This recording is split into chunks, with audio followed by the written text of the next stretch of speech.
أعوذ بالله من الشيطان الرجيم بسم الله الرحمن الرحيم رب اشرح لي صدري ويسر لي أمري واحلل عقدة من لساني يفقهوا قولي واجعل لي وزيرا من أهلي يا رب زدني علما يا رب زدني علما يا رب زدني علما السلام علیکم ورحمۃ اللہ وبرکاتہ۔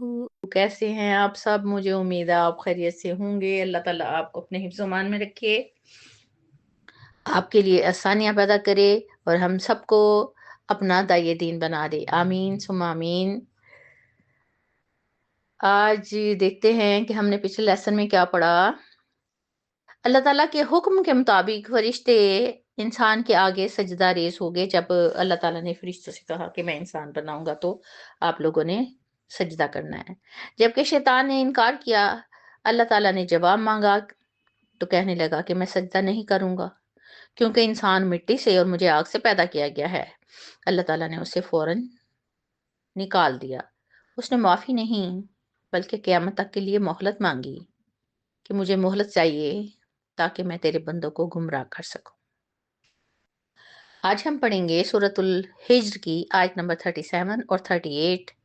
کالا فإنکا، فرمایا اللہ نے تو بے شک تو من المنذرین، مہلت دیے جانے والوں میں سے ہے۔ جو مہلت مانگی تھی اس نے اسے مل گئی۔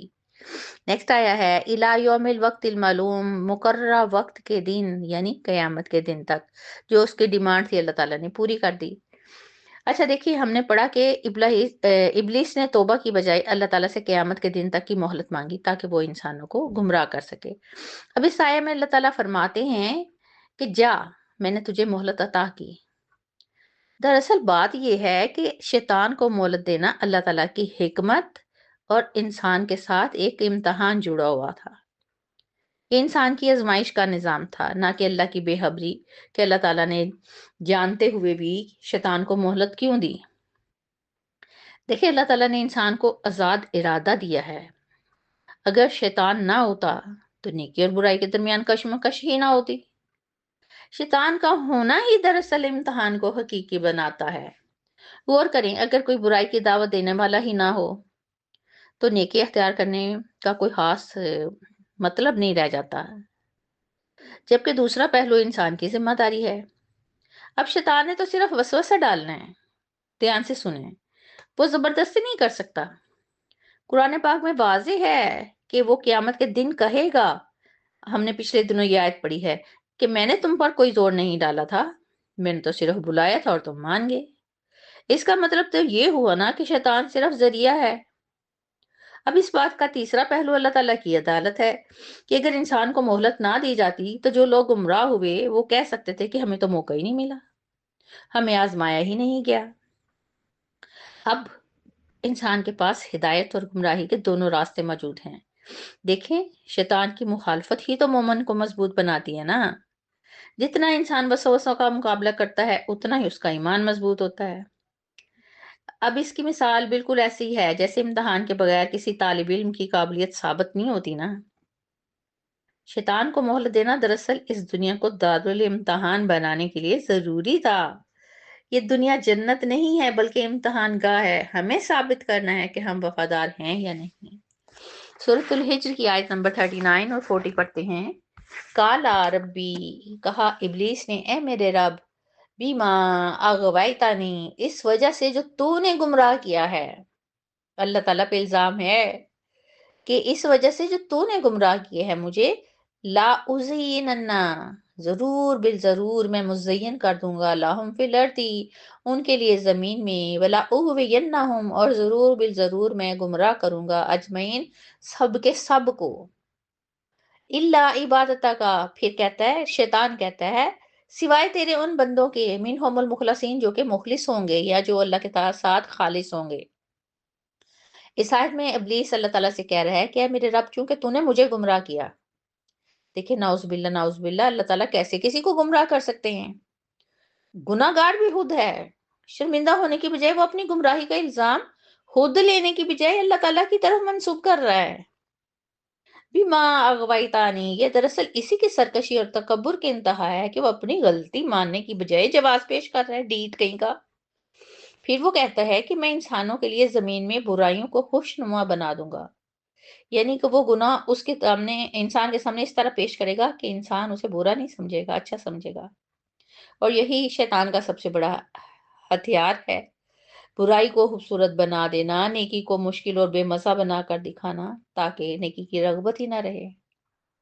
مثال کے طور پر حرام چیزوں کو فیشن، آزادی یا ترقی کا نام دے دینا، اور آج ہم معاشرے میں بالکل اسی طرح دیکھتے ہیں۔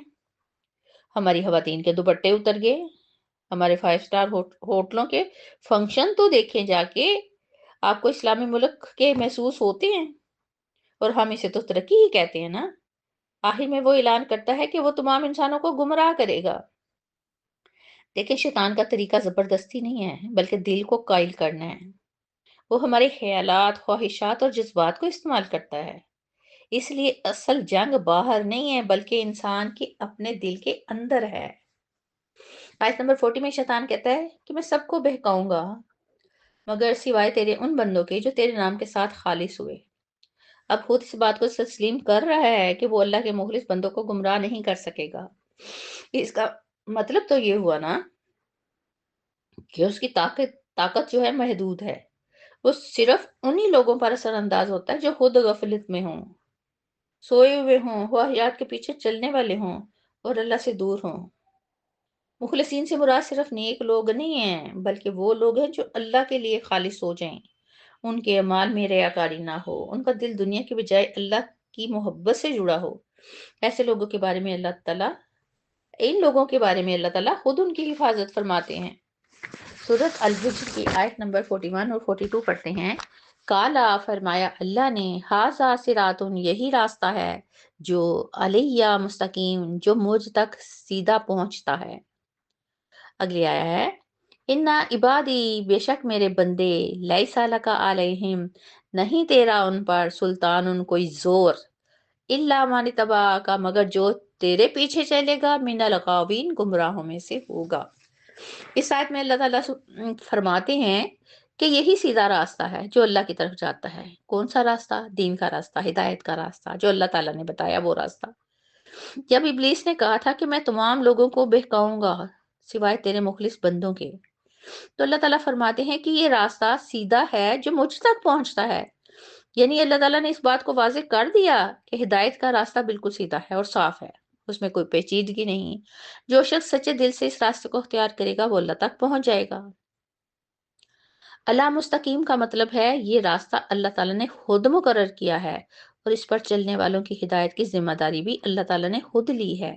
یعنی ہم ایک قدم بڑھاتے نا ہدایت کے راستے کا، تو اللہ تعالیٰ 70 قدم چل کے آتے ہیں۔ یعنی ہدایت کا راستہ کوئی دھندلا نہیں ہے، چھپا ہوا نہیں ہے، بلکہ اللہ کے نور سے یہ بالکل واضح ہے۔ شیطان اپنی طرف سے پوری کوشش کرے گا لیکن وہ اس راستے کو بدل نہیں سکتا۔ دیکھیں، اللہ تعالیٰ نے ہمیں اندھیرے میں نہیں چھوڑا، راستہ بھی بتایا اور یہ بھی بتایا کہ شیطان کہاں کہاں سے حملہ کرے گا۔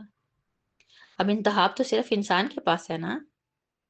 آیت نمبر 42 میں اللہ تعالیٰ فرماتے ہیں کہ بے شک میرے بندے پر تجھے کوئی اختیار نہ ہوگا سوائے اس کے جو تیری پیروی کرے گمراہ لوگوں میں۔ اب اس آیت میں تو گویا اللہ تعالیٰ نے فیصلہ سنا دیا، صاف اعلان کر دیا کہ شیطان کے پاس انسان پر کوئی زبردستی کی طاقت نہیں ہے۔ وہ کسی کو پکڑ کے گمراہ نہیں کر سکتا، نہ مجبور کر سکتا ہے۔ اس کا پورا ہتھیار کیا ہے؟ صرف وسوسہ، دھوکہ اور دل کو بہکانا۔ سلطان کا مطلب ہے زبردستی، کنٹرول، یعنی شیطان کے پاس یہ سب کچھ نہیں ہے۔ صرف وہی لوگ گمراہ ہوں گے جو خود شیطان کا راستہ اختیار کریں گے۔ یعنی انسان جو ہے اپنی مرضی سے اس کے پیچھے چلتا ہے۔ عام طور پر ہم کیا کرتے ہیں؟ شیطان کو الزام دیتے ہیں نا، حالانکہ ذمہ داری تو ہم انسانوں کی ہے۔ حقیقت میں ہم خود فیصلہ کرتے ہیں۔ اگر انسان اللہ کا بندہ بن کر رہے، اس سے تعلق کو مضبوط کرے، تو شیطان اس کا کچھ نہیں بگاڑ سکتا۔ ہمیں شیطان کا خوف کیوں ہو؟ ہمیں اللہ سے جڑ جانا چاہیے۔ بار بار وسوسے آئیں تو اس پر کا اللہ کی پناہ میں آ جایا کریں۔ میری باتیں سمپل سی ہیں، آپ کو سمجھ آ گئی ہوگی۔ اسی کے ساتھ میں اجازت چاہتی ہوں۔ ہنستے رہیے، بستے رہیے، خوش رہیے، آباد رہیے، اللہ کی امان میں رہیے۔ آمین ثم آمین۔ اللہ حافظ۔